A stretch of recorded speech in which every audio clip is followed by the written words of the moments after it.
Ville Srok l'Israël, ce matin, la Gemara de Choulin, 44b. Il dit ici, la Gemara, Vaomar, Aha Adonai Elohim, Ine Nafshi, Lomitum Ma'a. Le prophète Ezkiel, Yehezkel, il dit, Dieu, mon âme n'est pas impurifiée. Qu'est-ce que veut dire le prophète Yehezkel? Mon âme n'est pas impurifiée. Il est prophète, bien sûr, il est kadosh, c'est un homme très saint. Pourquoi il dit ça? Mon âme n'est pas impurifiée. Shelo irarti bayom, lavo lidetum abalayla. Il dit ici que je n'ai jamais posé sur des femmes. Que Hasve Shalom, ça ne me donne pas le soir, Hasve Shalom, une perte de semences, Hasve Shalom. Alors, la journée, tu vois une belle femme, tu penses sur elle toute la journée, et normal, le soir, tu peux avoir une perte de semences. Alors, il dit, Hasve Shalom, je n'ai jamais regardé une femme pour ne pas, pour ne pas penser sur elle le soir, et avoir une perte de semences, et impurifier mon âme. Ça m'est jamais arrivé, dit le prophète Ezkiel. Après, il dit ici, Velo babifi basar pigoul. Jamais je mangeais de la viande non cochère. Comment tu peux savoir? Toi, tu vachètes. Il y a 3 tampons. Glad cochère, et ce rabbin, et l'autre rabbin, et tu peux pas savoir peut-être c'est cachère ou pas. Tu peux pas savoir. Comment il dit ici? Il dit non. Qu'est-ce que c'est de manger basar pigoul? Shelo achalti mi be'ema she'ora bachacham. Voilà une grande question qui se pose.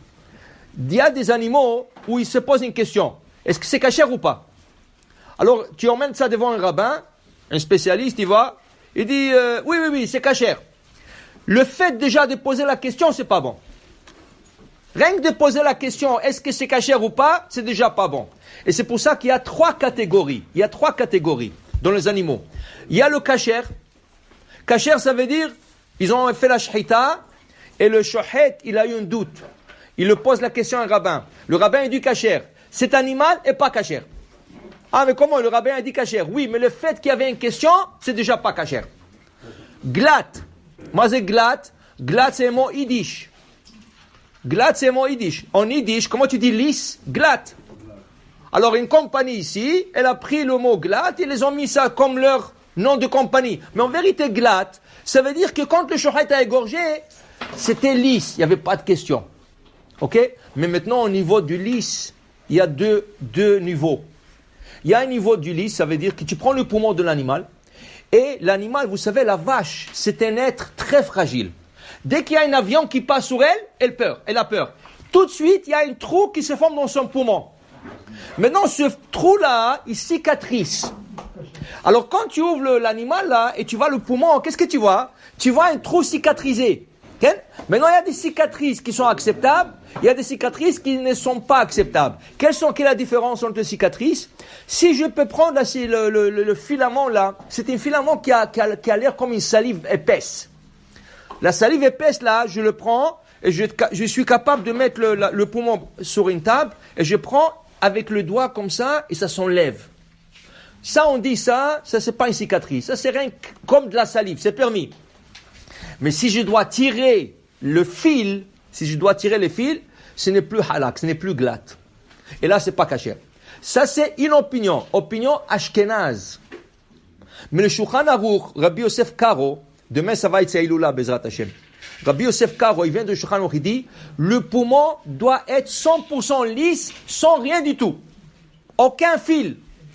Rien, aucun filament, aucun fil, rien. Ça doit être, on appelle ça halak bet Yosef. Le halak du Shulchan Aruch qui s'appelait le bet Yosef. Pourquoi? Lui, il dit que s'il y a le moindre de fil, il y a un trou qui s'est cicatrisé. Dès qu'il y a un petit trou, c'est fini. Maintenant, vous allez comprendre une chose. C'est quoi la différence entre Halav Israël et pas Halav Israël? Quand on dit Halav Israël, un lait trait par un juif. Un lait trait par un non-juif. Mais surveillez, il n'est pas trait par un juif, mais on sait qu'il est cachère. Parce qu'on sait que dans le lait, il n'y a pas quelque chose pas cachère. C'est quoi la différence? Il y a 25 ans ici, on est à Baltimore. À Baltimore, il y a des grandes fermes. Il y a un mashgiach qui est en train de surveiller les vaches, et il voit un vétérinaire venir avec des piqûres là, et est en train de piquer les vaches. Il dit, monsieur, qu'est-ce que vous êtes en train de faire? Il dit, je leur pique dans l'estomac.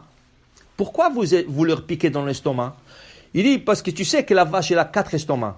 Okay? C'est comme ça qu'elle est ruminante. Elle a 4 estomacs. Elle passe le manger d'un à l'autre, et ça revient, comme ça. Il dit, écoute, la vache, quand elle mange, elle avale beaucoup de l'air.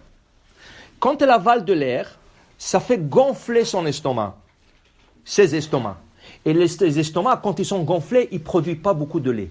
Qu'est-ce que tu fais? Tu prends une petite aiguille fine, tu lui perces l'estomac, et petit à petit, l'air, il se dégage, et le manger il reste dedans, et ça lui donne à produire plus de lait. Il a dit, mais est-ce que c'est cachère ça ou pas? Il est parti demander à des rabbins, pendant 2 jours, ils ont interdit de boire le lait. Ils ont discuté. Il y a même des rabbins qui ont dit qu'il faut prendre toute la vaisselle halavi et il faut la jeter. Tout le lait taref. Comme ça a été fait plusieurs fois, tout le lait taref. Là, qu'est-ce qu'ils ont fait? Ils ont demandé que le halav Israël prenne des fermes où il n'y a pas de vétérinaire qui vient piquer l'animal. Alors, pas seulement qu'ils surveillent le lait trait, ils surveillent qu'il n'y a pas de vétérinaire. Regardez, pas ici, mais aux États-Unis, chaque fois que tu achètes une bouteille de lait, tu achètes comment on appelle ça, de cream cheese, n'importe quoi, c'est écrit en grand sur la capsule, c'est écrit non. Et après en petit, injected, non injecté. Ça veut dire qu'il n'y avait pas des injections. Okay? Alors, Halav Israël, que tu prends un troupeau, okay? Maintenant, alors ils ont demandé la question au OU. Mais attends, mais il y a des gens qui boivent Siltes, Québec, en États-Unis, il y a toutes sortes de compagnies, il y a des gens qui... Est-ce que c'est pas cachère, tu vas me dire? Ils ont demandé au OU, qui est la plus grande manufacture organisation cachère, hein? Ils ont demandé qu'est-ce qui se passe. Ils ont dit comme ça, écoutez, c'est pas tous les vaches qui sont injectées. C'est rien que les vaches qu'on voit qu'elles n'arrivent pas à donner le lait. Alors qu'est-ce qu'on dit nous?